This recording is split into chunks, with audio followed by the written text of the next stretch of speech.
I watched my husband's face turn purple as he choked on the emergency room doctor's words. Food poisoning, severe malnutrition. Mrs. Chen, how long has your diet been this restricted? I smiled sweetly from my hospital bed, the IV drip slowly rehydrating my deliberately weakened body. Oh, about 6 months, doctor. You see, my husband told me my cooking was terrible, so I stopped making meals entirely. I've been eating plain rice and vegetables. He's been dining out every night. Marcus's eyes went wide with panic. The doctor's expression shifted from concern to cold assessment as he looked between us. Mr. Chen, your wife is 20 pounds underweight and showing signs of chronic stress-related illness.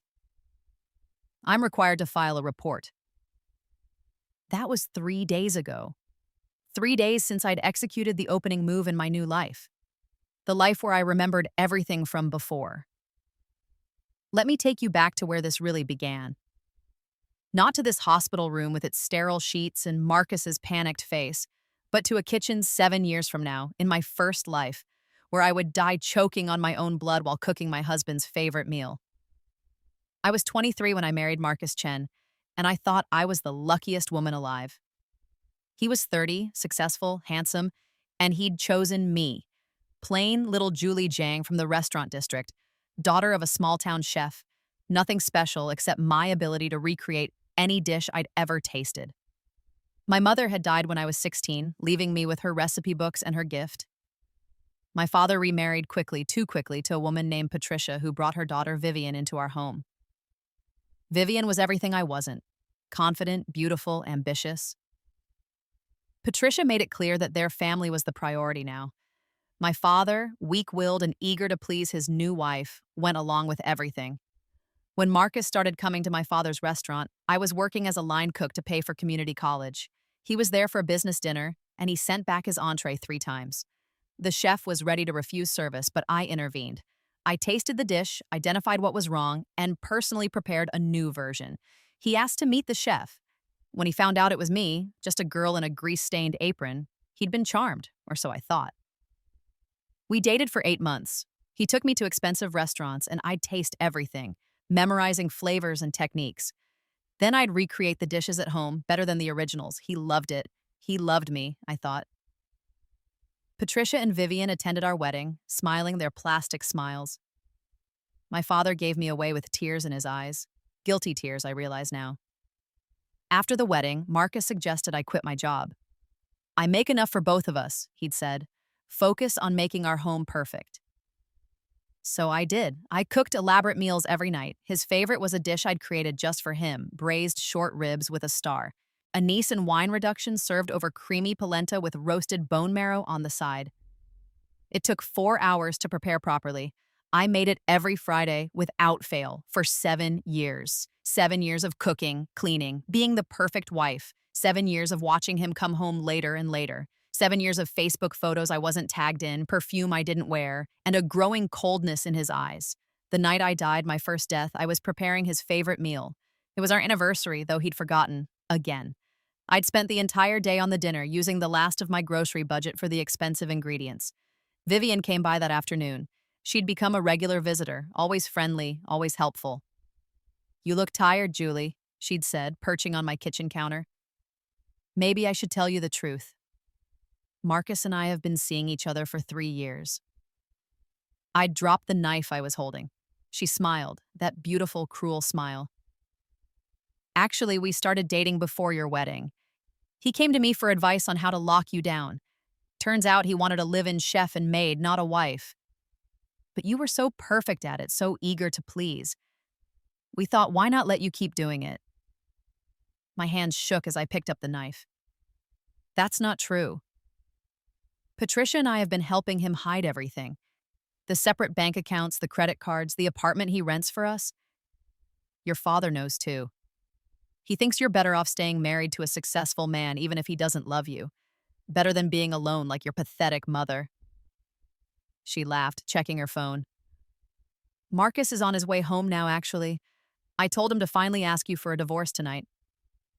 We're tired of sneaking around. He's going to give you nothing, by the way. No money, no house. The prenup you signed? Remember, the one Patricia witnessed? She's a notary. She made sure it was ironclad. Everything belongs to Marcus. The room spun. 7 years. 7 years of my life, wasted on a lie. Vivian hopped off the counter. Anyway, I should go. Enjoy your last dinner together. She paused at the door. Oh, and Julie, he always said your cooking was just okay. You tried too hard.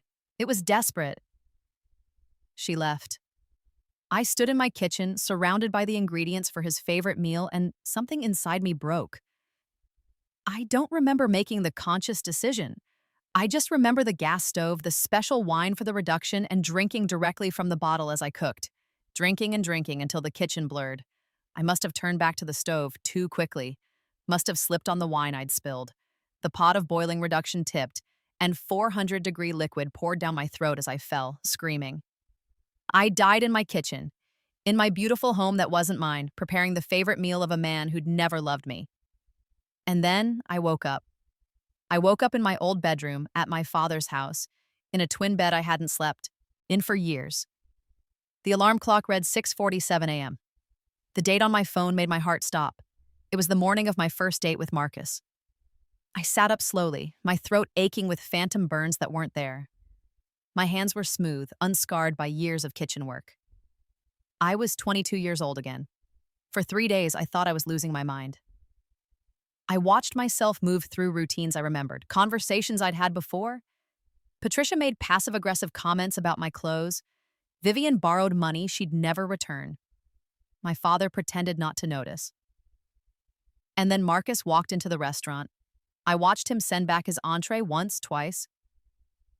The third time, the chef started toward his table, angry. This was where I'd stepped in before, where I'd changed my life, ruined my life. I stopped the chef. I'll fix it, I said. But this time I didn't fix it. I made it worse. Deliberately oversalted, slightly burnt, plated carelessly. The chef looked at it in horror. What are you doing? Trust me, I said, and sent it out. Marcus sent it back immediately with a scathing complaint. The manager comped his entire table's meal and asked him to leave. I watched from the kitchen window as he left, furious and humiliated. That was my first change, my first act of rebellion against destiny. I waited for reality to collapse, for the universe to correct itself. But nothing happened. I went to work the next day. Marcus never came back. My life continued, but different now. I spent 2 weeks testing my new reality. I was really here, really alive again, with all my memories intact. I knew everything that was coming. Patricia's manipulations, Vivian's betrayals, my father's weakness, and Marcus's cruelty.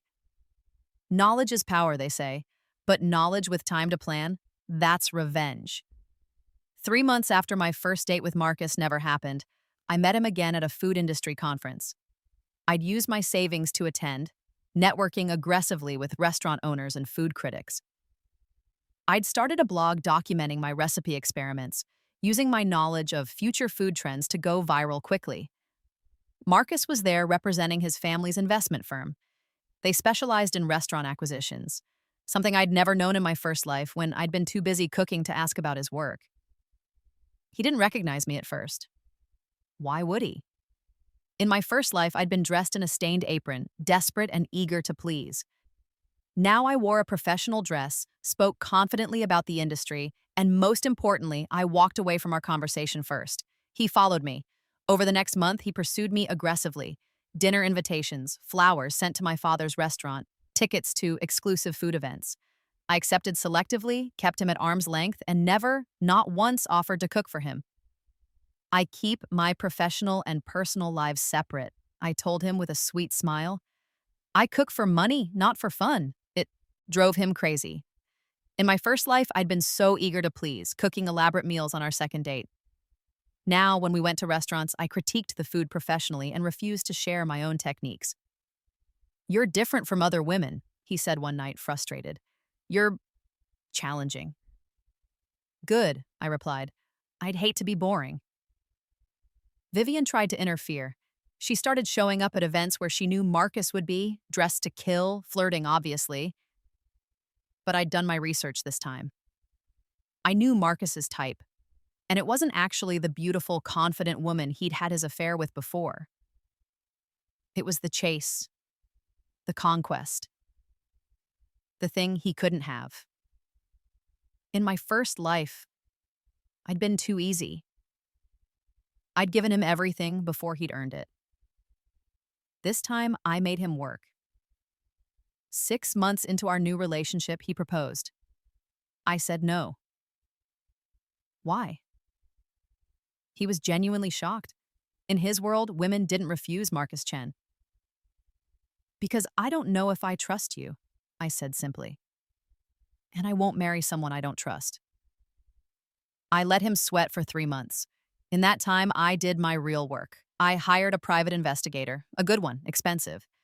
I had him dig into Marcus's business and personal life, into Patricia and Vivian's backgrounds, into my father's finances.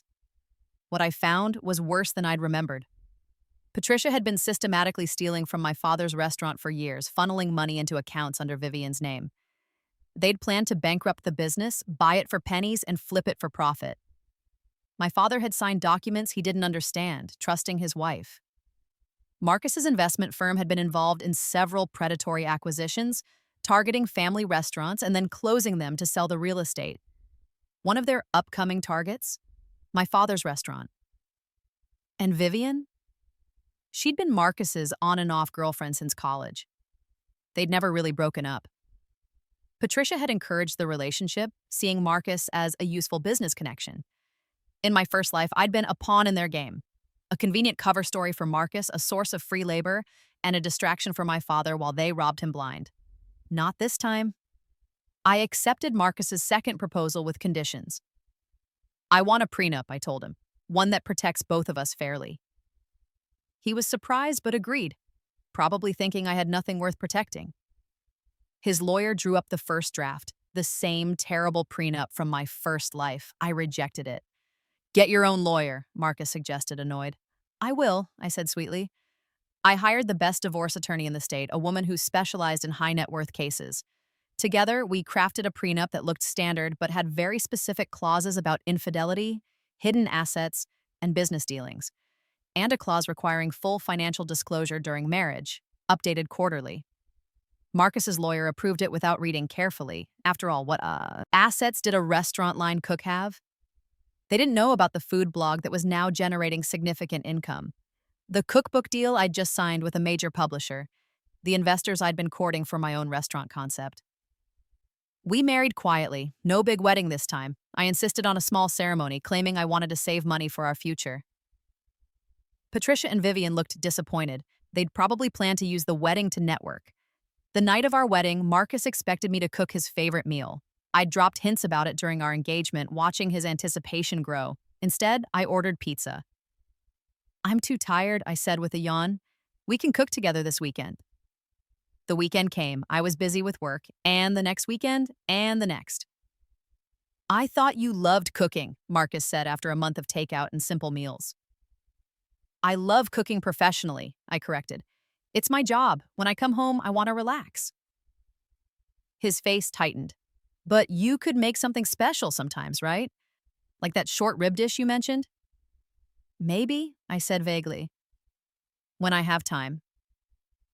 I never had time. Instead, I threw myself into my career. My cookbook launched 3 months after our wedding and became a surprise bestseller. My blog grew. Restaurants started reaching out for consulting work. I was building something, building myself, and Marcus couldn't control it. The financial disclosures started coming in as required by our prenup. That's when I saw it. The separate accounts, the hidden investments, the apartment lease he hadn't mentioned. I said nothing. I documented everything. 6 months into our marriage, Vivian made her move. She started coming by the house when Marcus was home, dressed provocatively, bringing wine. I pretended not to notice, but I set up security cameras throughout the house. I caught them on video within a week. Nothing explicit, Marcus was too smart for that, but enough.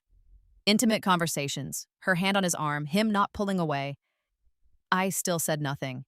Instead, I started cooking. Not for Marcus, never for Marcus, but for myself. I began hosting dinner parties, inviting food critics, restaurant owners, investors, people who mattered in my industry. I served elaborate meals, showed off my skills, and networked aggressively. Marcus hated it. "You'll cook for strangers, but not for your husband?" he demanded after one particularly successful dinner party. "They appreciate it," I said simply. "They understand what goes into a meal like this." "I'd appreciate it. Would you?" I met his eyes. "Tell me, Marcus, what's your favorite meal?" He opened his mouth, then closed it. He didn't know. He'd told me in my first life, guided me to create that elaborate short rib dish. But in this life, I'd never asked, and he'd never volunteered. "That's what I thought," I said softly. The trap was set. Now I just needed to wait for them to walk into it. My father's restaurant was struggling. Patricia was making sure of that. She'd fired key staff, changed suppliers to more expensive options, and made upgrades that drained the budget. My father, weak and in love, let it happen. Marcus's firm approached him with an acquisition offer. Low, predatory, but presented as a rescue. "Your daughter's husband wants to help," Patricia told my father. "You should accept." I intervened. "I'll buy the restaurant," I told my father. "Let me save it." "You don't have that kind of money," he said sadly. "Actually, I do." I showed him my bank statements, the cookbook royalties, the consulting fees, the blog revenue, and the investors I'd secured, people who believed in my vision for a new kind of restaurant. "Julie, honey," Patricia said in that saccharine voice I'd learned to hate, "this is a business decision. Marcus's firm can offer stability. Your little projects are very nice, but this is the real world." "The real world," I repeated. "Right." I turned to my father. "Dad, has Patricia shown you the account statements for the restaurant? The real ones?" His face went pale. "What do you mean?" I laid out the evidence. Every stolen dollar, every fraudulent vendor charge, every piece of equipment Patricia had purchased and then sold privately. 3 years of theft, documented and undeniable. That's ridiculous," Patricia sputtered. "She's lying." "I have bank records," I said calmly, "receipts, emails, Vivian's account information showing where the money went." I looked at my father. "They've been stealing from you for years. They were going to bankrupt you, let Marcus's firm buy the restaurant for nothing, and then flip it. You'd get pennies. They'd make millions." My father looked at his wife. "Patricia?" Her face crumbled, not with guilt, but with fury at being caught. "This is all Vivian's fault," she shrieked. "She needed the money for her business ideas. I was just helping my daughter." "By destroying mine?" My father's voice was cold. I'd never heard that tone from him before. Patricia realized her mistake too late. She tried to backtrack, but the damage was done. My father called the police that night.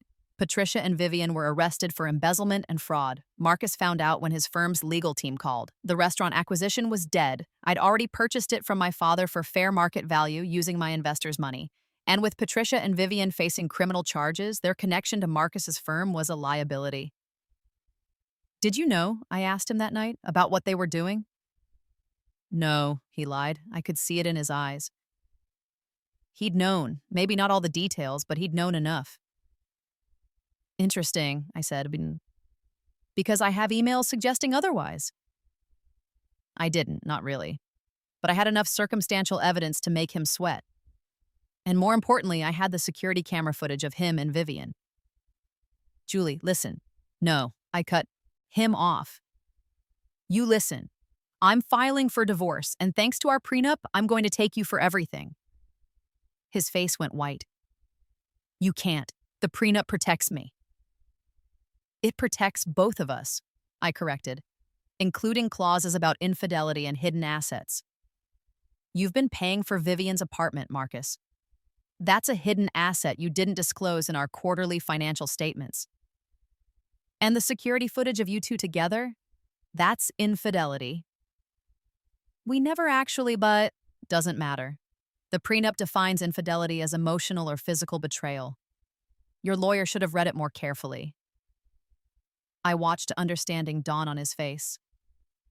He'd been so confident, so sure he was smarter than me.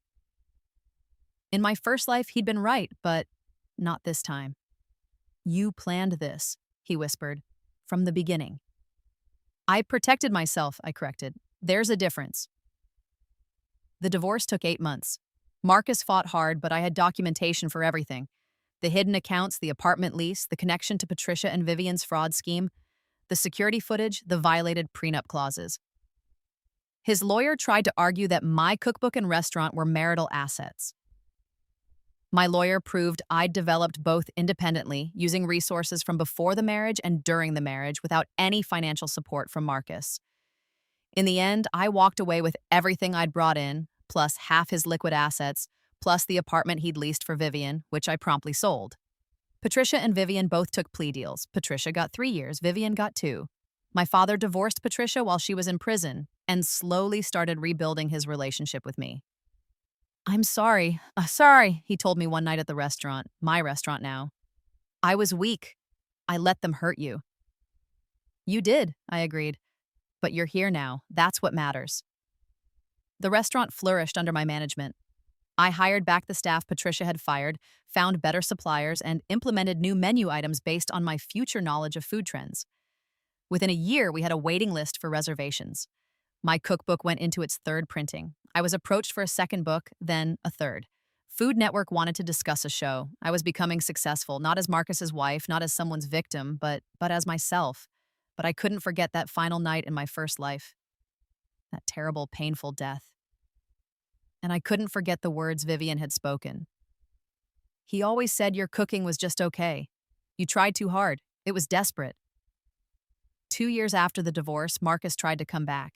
His investment firm had taken a hit from the scandal, and he'd lost several major clients. He'd been forced to sell his house, our house from my first life, and downgrade significantly. He showed up at my restaurant one Friday night. Prime dinner service, fully booked. He didn't have a reservation. I'm sorry, the host told him. We're completely booked for the next 3 months. Tell Julie I'm here, he said confidently. She'll make room. The host came to find me in the kitchen. I was in my element, running a brigade of talented chefs, creating dishes that would be photographed and shared thousands of times on social media. Marcus Chen is here, she said. He says you'll make room for him. Every chef in the kitchen looked up. They knew the story, not all of it, but enough. They knew he was my ex-husband. They knew it had ended badly. Tell him we're fully booked, I said without looking up from the fish I was plating. No exceptions. He's insisting. Then call security. She hesitated. He says he just wants to talk to you. He says he misses your cooking. The kitchen went silent. I set down my tweezers and turned to face her. Tell Mr. Chen, I said clearly so everyone could hear, that I don't cook for people who don't appreciate it, and I definitely don't cook for people who called my food terrible. I never said those exact words in this timeline, but I knew he'd said them in my first life, probably during our marriage when he'd grown bored with my desperate attempts to please him. In this life, he never got the chance. The host returned to deliver my message.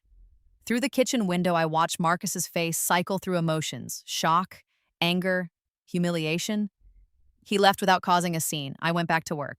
5 years after my rebirth, my life was unrecognizable from my first timeline.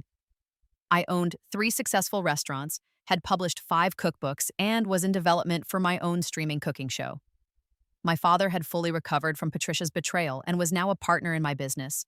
I'd also started dating again. Nothing serious yet, but I was learning to trust again, to let people in. I was learning that not everyone was Marcus. One evening, a new customer requested to meet the chef. This happened occasionally, usually food enthusiasts or critics. I came out of the kitchen in my whites, expecting another compliment or photo request. Instead, I found a man about my age, Chinese-American like me, with kind eyes and a genuine smile. Chef Zhang, he said, that was extraordinary, the best meal I've had in years. Thank you, I said professionally. I'm glad you enjoyed it. I'm a food critic, he continued on. But I'm here personally tonight, not professionally. I've been following your career since your first cookbook. The way you blend traditional techniques with modern innovation, it's masterful. We talked for an hour. His name was David Lynn, and he'd grown up in a restaurant family too. He understood the pressure, the passion, the constant drive to create something perfect. Can I ask you something? He said as the evening wound down. Your short rib dish, the one with star anise and bone marrow. It's on the menu, but you never make it. I stiffened. How do you know? I've been here 6 times, he admitted. Always on a Friday. I keep ordering it, hoping you'll be the one to prepare it, but it's always one of your sous chefs. They do an excellent job, but I can tell it's not your hand. I looked at this man, this stranger who'd somehow noticed what no one else had. The dish was on my menu because it was good, because it showcased my skills, but I'd never made it myself since my rebirth. I'd taught my team to prepare it perfectly, but I couldn't bring myself to stand over that stove, to smell those specific spices, to create that specific reduction. It reminded me too much of dying. It was someone's favorite, I said finally. Someone who didn't deserve it. David nodded slowly. Ah, that person. That person, I agreed. Then he was a fool, David said simply, but son, because anyone who had you cooking for them and didn't appreciate it is the biggest fool in the world. Something in my chest loosened. It's just food, I said, but my voice was soft. No, David said, it's not. Food is love, care, attention, and time. Food is how we show people they matter. If someone rejected that from you, they rejected you. I blinked back sudden tears. In all these years, no one had understood. No one had put into words what I'd felt that night I died. But you know what? David continued. You're still here. Still cooking. Still creating. You didn't let him take that from you. That takes strength. I died, I whispered. Then, realizing what I'd said, I tried to backtrack. I mean, metaphorically. I felt like I died. But David just smiled, like he understood something deeper. Then you were reborn, and look at you now. David and I started dating slowly. He never pushed, never demanded. He appreciated my cooking, but never expected it. When I cooked for him, and I did eventually, it was because I wanted to, not because I felt obligated. 6 months into our relationship, I made him the short rib dish. My hands shook as I prepared the reduction, but David was there in the kitchen with me, not hovering but present, supporting. This is amazing, he said after the first bite. But you know what would make it even better? I tensed. What? Nothing. It's perfect exactly as it is, just like you. I laughed, the tension breaking. That was corny. It was, he agreed cheerfully. But it's true. We ate together, and it tasted different than I remembered. Better, lighter, not weighed down by resentment and desperate hope. I want to tell you something, I said as we finished. Something impossible. And I told him. Everything. My first life. My death. Waking up young again with all my memories. Planning my revenge. Saving myself. I expected him to think I was crazy. To make excuses and leave. Instead, he reached across the table and took my hand. Thank you for telling me, he said. That must have been terrifying, all of it. You believe me? I believe that something happened to you, he said carefully. Whether it was exactly as you described or something your mind created to process trauma, does it matter? You survived, you saved yourself, you're here. It was the perfect answer. 8 years after my rebirth, I stood in my flagship restaurant's kitchen, preparing for the biggest night of my career. A Michelin inspector was dining with us, and I was determined to earn our first star. My phone buzzed. A message from my father. Patricia was released today. Vivian gets out next month. Thought you should know. I felt nothing. No fear, no anger, no anxiety. They were irrelevant to my life now. Another message, this one from an unknown number. Julie, this is Marcus. Can we talk? I've been in therapy. I understand now what I did wrong. I'd like to apologize properly. I deleted it without responding. David came into the kitchen, dressed for service. We'd gotten engaged last month, but we hadn't set a date. We were in no rush. We had time. Ready? He asked. Ready, Nitzel, I confirmed. The service was flawless. Every dish perfect, every flavor balanced, every presentation stunning. I worked with my team like a conductor leading an orchestra, and they responded beautifully. The Michelin inspector ate slowly, taking notes. I didn't watch, I had work to do, but I felt the energy in the room, the electricity of something special happening. Afterward, David and I walked home together through the city streets. My city now, full of possibilities instead of pain. I'm proud of you, he said. Not just for tonight, but for everything. For saving yourself, for building this life. I had an unfair advantage, Hamas, I said with a smile. I knew what was coming. No, David said seriously. Pan, you had information, what you did with it. That was all you. You could have just avoided Marcus and lived a safe, small life. Instead, you built an empire. It's not an empire, I protested. It's 3 restaurants and some cookbooks. 5 cookbooks, he corrected, soon to be 6, plus the streaming deal, the consulting business, the culinary school you're planning. That's an empire, Julie. I leaned into him as we walked. He was right. I had built something extraordinary, not for revenge, that was just the beginning. I'd built it for me. We reached our apartment, a beautiful space in a historic building, nothing like the sterile suburban house Marcus had chosen in my first life. This place was warm, filled with art and books and evidence of life being lived fully. Do you ever regret it? David asked as we got ready for bed. The revenge, I mean. Do you wish you'd just walked away? I thought about it. About Patricia in prison, Vivian's criminal record, Marcus's damaged reputation and reduced circumstances. About my father's restaurant saved, my own success, my freedom. No, I said honestly, they deserved what happened to them. They were cruel and predatory. I just accelerated their downfall. And if you hadn't been reborn, David asked, if you'd just had one life and it was the first one? The question haunted me. If I'd lived and died in that first timeline, none of this would exist. Marcus would have divorced me eventually, taken everything and moved on. Patricia and Vivian would have destroyed my father. I would have died in obscurity, unmourned except as a cautionary tale. Then I would have wasted my life, I said softly. And I'm grateful every day that I got a second chance. That night, I dreamed of my first death.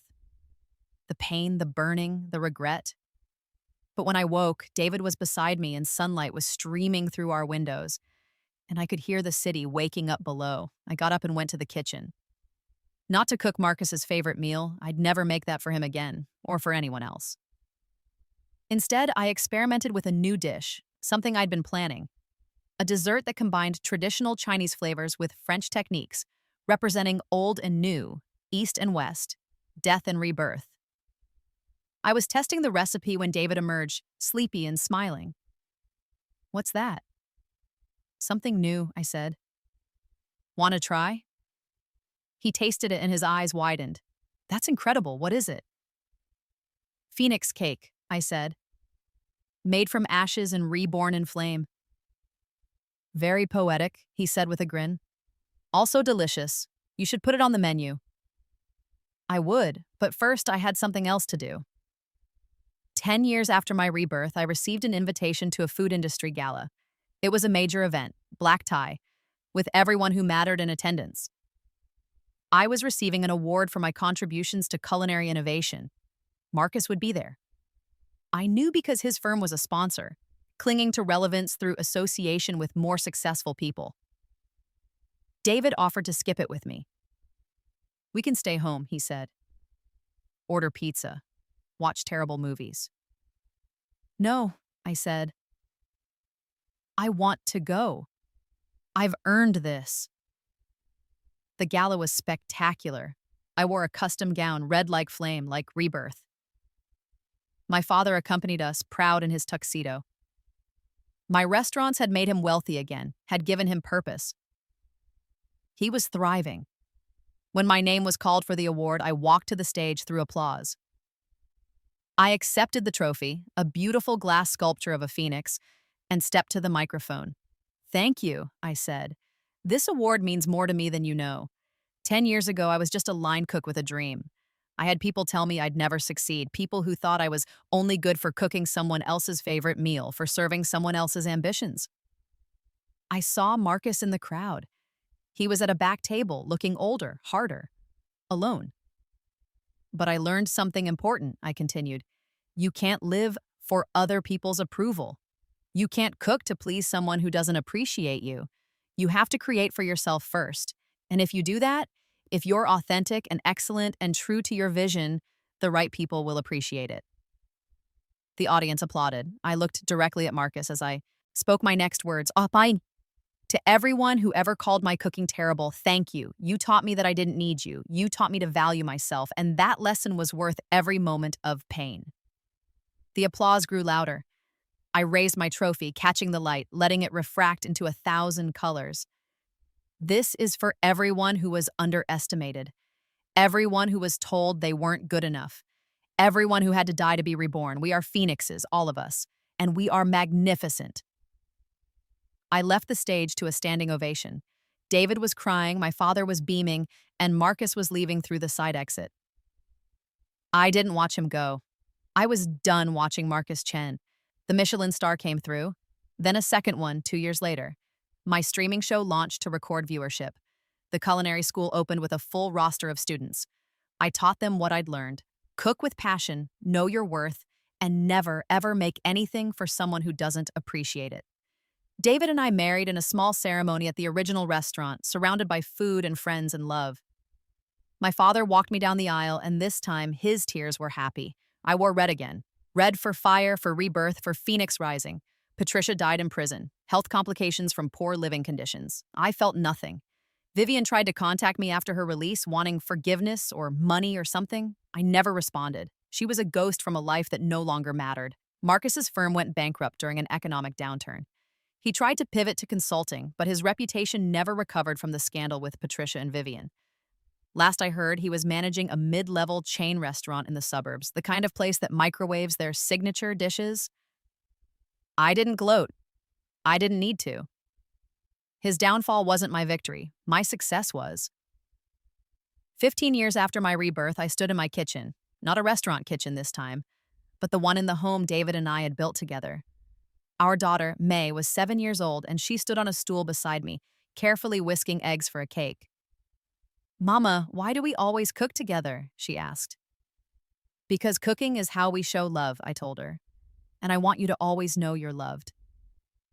"Did your mama teach you?" "She did," I said, thinking of my mother who died so long ago in both timelines. "She taught me that food is magic. It can heal or harm, bring people together, or push them apart. It's powerful." "I want to be a chef like you," May declared. "You can be anything you want," I told her. "Chef, doctor, astronaut, anything. As long as you promise me one thing." "What?" "Never cook for someone who doesn't appreciate it. Never give your gifts to people who don't value them. Your time, your talent, now your love, they're precious. Only share them with people who understand that." She nodded seriously, my solemn little girl who already showed signs of inheriting my palate and my passion. David came home as we were pulling the cake from the oven. "Something smells amazing," he said, kissing my cheek, then May's head. "It's a surprise," May announced, "for your birthday." "My birthday's not for 3 weeks," David laughed. "We're practicing," I explained. "Perfection takes time."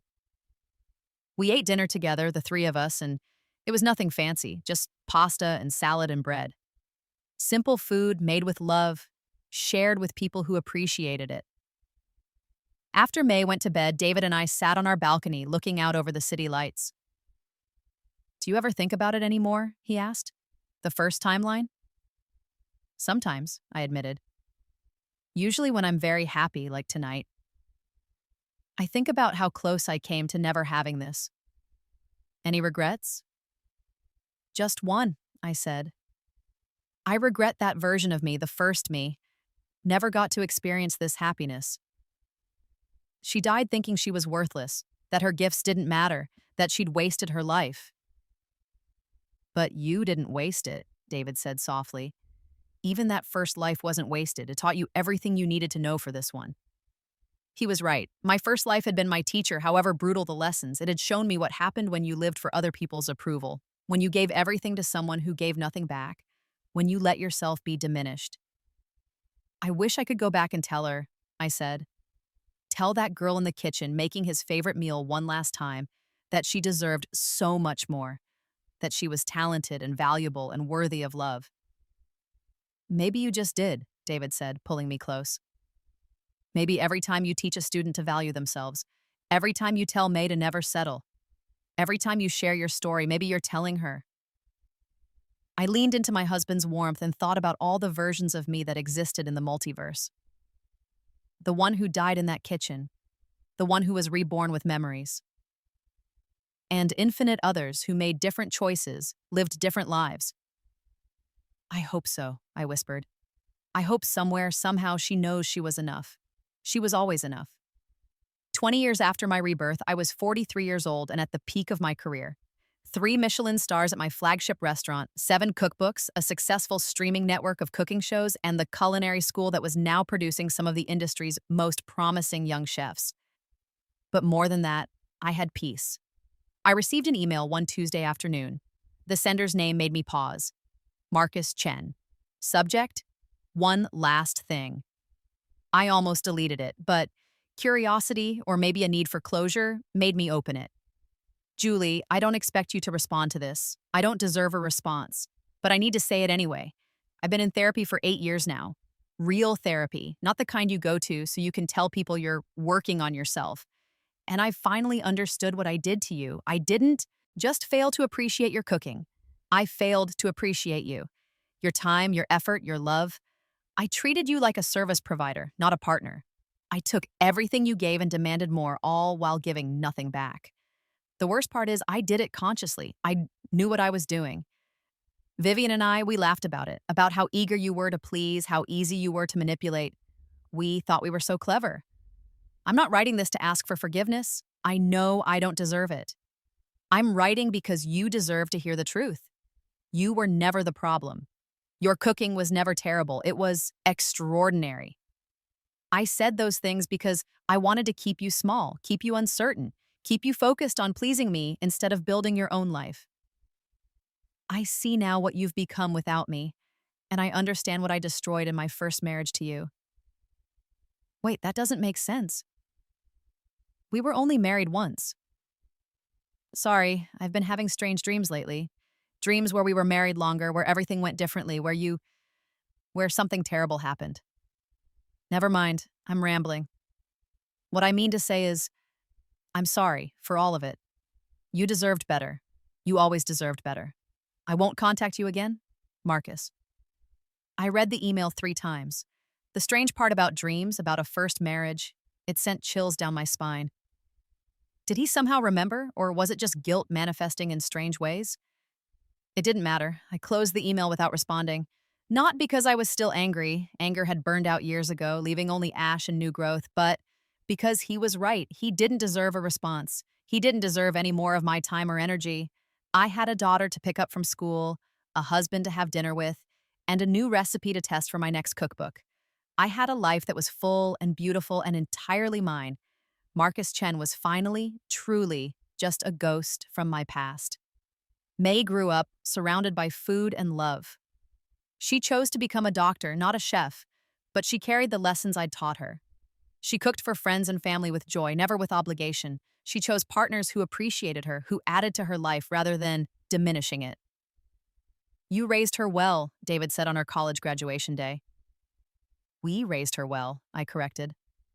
My father lived to see her graduate medical school. He died peacefully in his sleep at 78 in the apartment above the original restaurant, surrounded by pictures of family and success. At his funeral, I cooked his favorite dishes, and we celebrated a life that had been hard but ultimately redeemed. Patricia's name was never mentioned. She was truly erased from our family story. I continued cooking, teaching, building. My empire, and David was right, it was an empire, grew, but it never consumed me. I'd learned the balance between passion and obsession, between creating and living. On my 50th birthday, my staff surprised me with a party at the flagship restaurant. Current and former students came from around the world. Fellow chefs, critics, food writers, and industry leaders filled the dining room. David stood to make a toast. 27 years ago, he said, I walked into a restaurant and had the best meal of my life. But the real gift wasn't the food, it was meeting the woman who made it. Julie Jiang is many things: chef, teacher, entrepreneur, mother, wife. But most importantly, she's a phoenix. She rose from ashes to become a beacon of light for everyone who's ever been underestimated or undervalued. To Julie, may you continue to burn bright. Everyone raised their glasses. I looked around the room at all these people whose lives I'd touched, who'd touched mine in return, and I felt the weight of 2 lifetimes settle into something like wisdom. I stood to respond. Thank you all for being here, for being part of my journey. I want to share something with you tonight, something I've never spoken about publicly. The room quieted. Even David looked surprised. 27 years ago, I was in a very dark place. I felt worthless, trapped, like my life was over before it had really begun. And in a way, it was. That version of me, the girl who didn't know her own worth, she had to die so this version could be born. I saw understanding dawn on faces around the room. So many people here had their own stories of transformation, their own metaphorical deaths and rebirths. I learned something from that death. You can't cook for someone who doesn't appreciate it. You can't live for someone who doesn't value you. You can't pour your gifts into a void and expect fulfillment in return. I looked at David, at May, who was home from her medical residency for my birthday, at my students and colleagues and friends. But when you find the right people, the ones who see you, really see you, then cooking for them, creating for them, living alongside them becomes the greatest joy. That's the secret I want to share with all of you. Be selective with your gifts. Save them for people who deserve them, and never, ever settle for less than full appreciation. The room erupted in applause. May was crying, David was beaming, and I felt a sense of completion I'd never experienced in my first life. We feasted that night on dishes I'd created over the years, each one representing a different phase of my journey. The Phoenix cake was there, of course, now a signature dessert, but also simpler things, my mother's recipes reimagined, my father's favorites perfected. Dishes inspired by my travels, my students, my family, everything except Marcus's favorite meal. That recipe existed only in my memory now, and that's where it would stay, a relic of a life I'd escaped, a dish I'd never make again. At 60, I began the process of stepping back from the day-to-day operations of my restaurants. I promoted talented chefs from within, gave them ownership, stakes, and watched them flourish. The culinary school was thriving under new leadership. My last cookbook had been published to critical acclaim. I wasn't retiring, I'd never fully retire, but I was making space for the next generation. One afternoon, while organizing my office, I found an old notebook from my first year of Rebirth. My handwriting was frantic on these pages, full of plans and contingencies and desperate strategies for revenge. Reading it now, I saw a young woman who'd been so focused on not repeating her mistakes that she'd almost forgotten to live. Yes, I'd saved myself. Yes, I'd gotten justice. But the real victory wasn't destroying my enemies. It was building something beautiful from the rubble. I burned the notebook in the fireplace of our home. David found me watching the pages curl and blacken. "What was that?" he asked. "The past," I said simply. "I don't need it anymore." He sat beside me and we watched the fire together. We'd grown old side by side, our hair graying, our faces lined with laugh marks in life. We'd built something real and lasting. "Do you think she's at peace now?" David asked. "That first version of you?" I thought about the girl who died in a kitchen, choking on her own blood and broken dreams, about how much pain she'd carried, how little joy she'd known. "I think," I said slowly, "that she gave everything so I could have this. She suffered so I'd know what to avoid. She died so I could be reborn. In that way, maybe we're not really two different people. Maybe we're the same person, just evolved. Like a phoenix, David said softly. Like a phoenix, I agreed. At 70, I was diagnosed with cancer. Treatable, the doctors said, but aggressive. I underwent treatment with the same determination I'd brought to everything else in my life. May, now a successful oncologist herself, was part of my care team. You're going to beat this, Mom, she said fiercely. Yerba, you're the strongest person I know.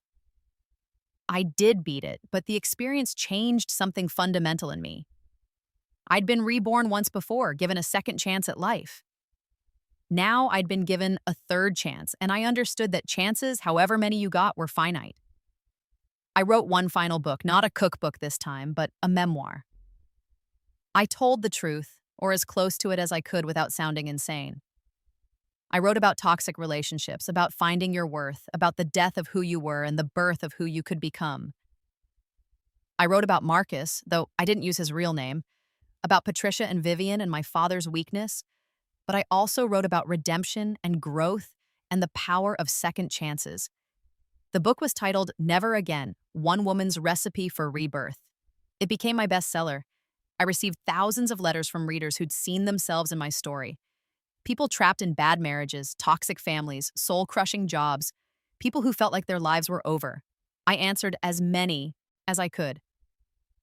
You don't need to die to be reborn, I wrote back again and again. You just need to choose yourself. Choose yourself fiercely and completely. The rest will follow.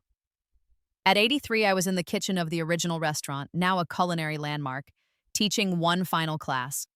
My hands shook slightly with age, but my knife skills were still sharp, my palate still precise. The secret to great cooking, I told my students, isn't technique or ingredients or even talent.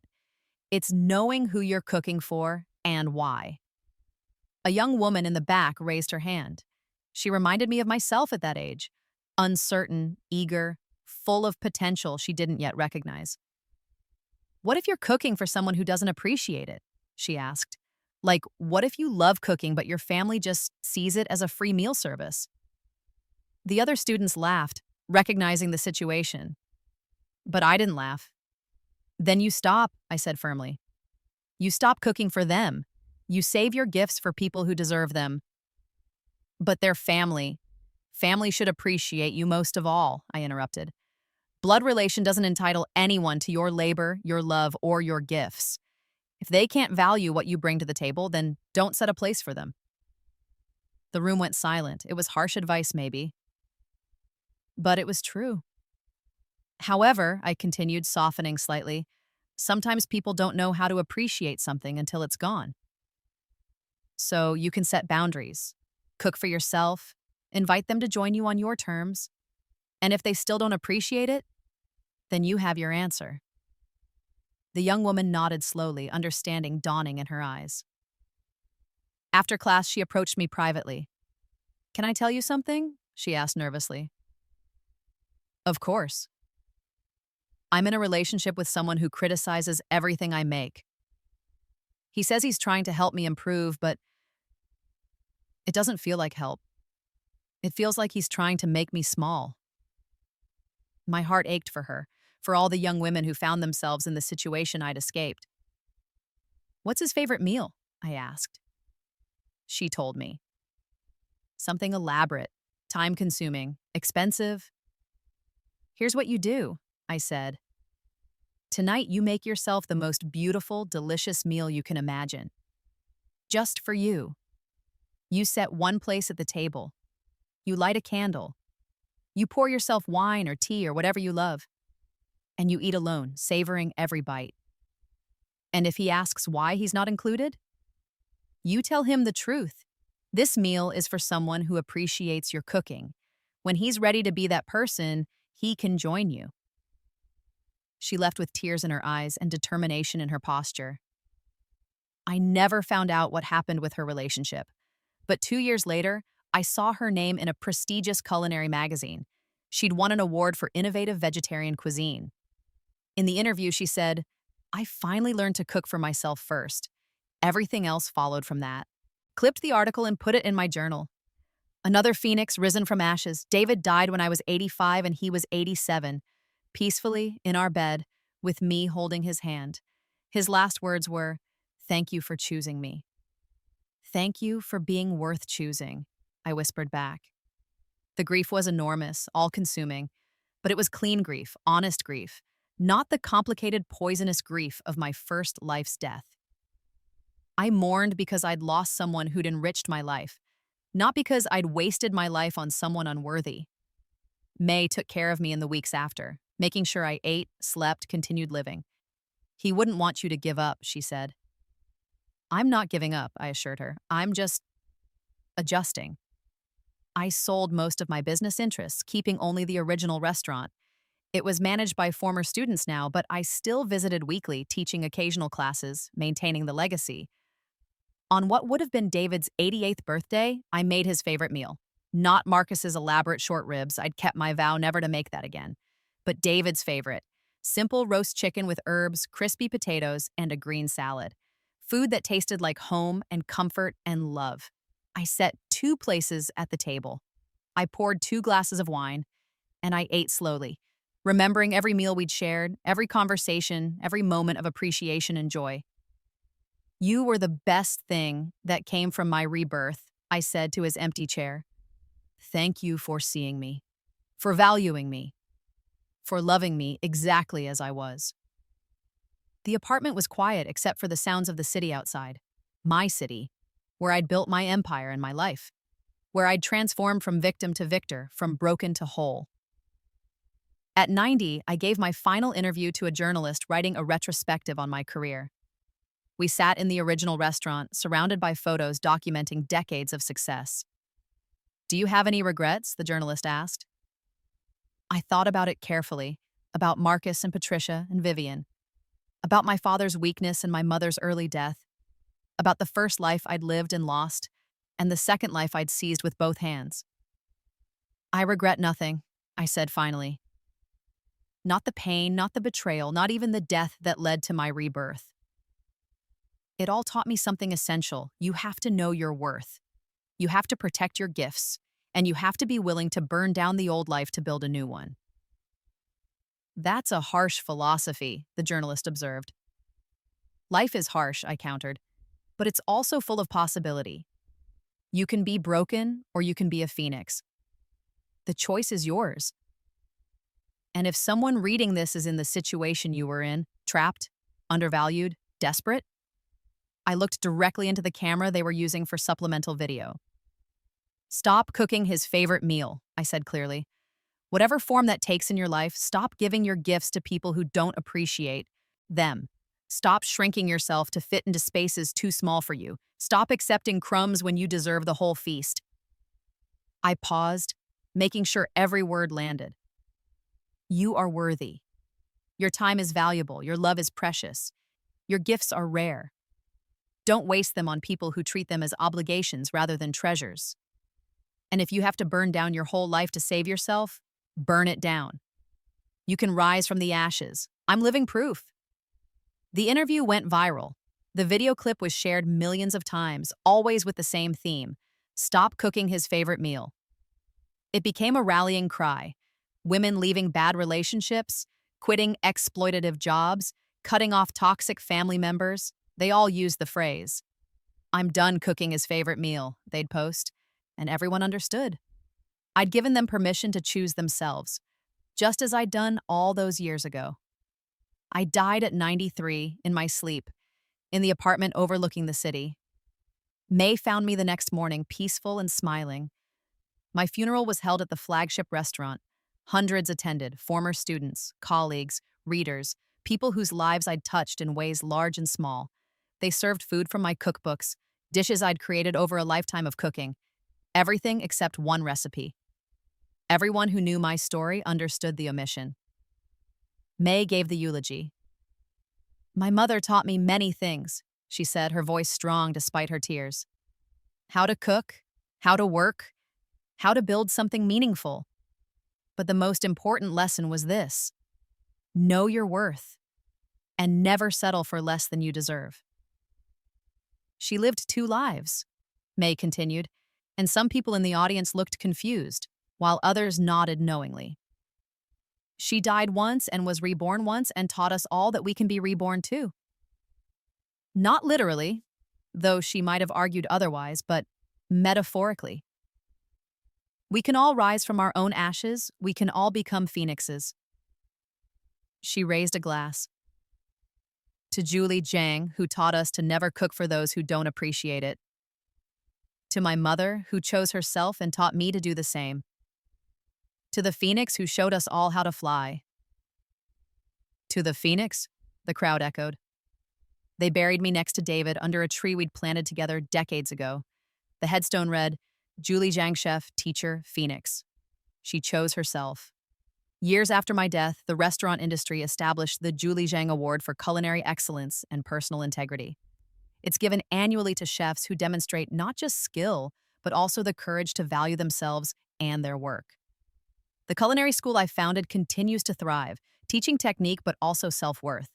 Every student learns my cardinal rule: never cook for those who don't appreciate it. My memoir is still in print, still changing lives. Young women read it and find the courage to leave bad situations. They learn that they can save themselves, that they don't need to wait for rescue. And sometimes, late at night in the original restaurant, staff members swear they smell star anise and wine reduction. They joke that it's my ghost, but they're not quite joking. They say the smell appears when someone in the kitchen is being treated poorly, undervalued, taken for granted. It's a reminder: choose yourself. Choose yourself fiercely. Choose yourself always, because somewhere in another timeline, another life, there's a version of you dying in a kitchen, wasted and mourned and forgotten. Don't be that version. Be the phoenix. Rise.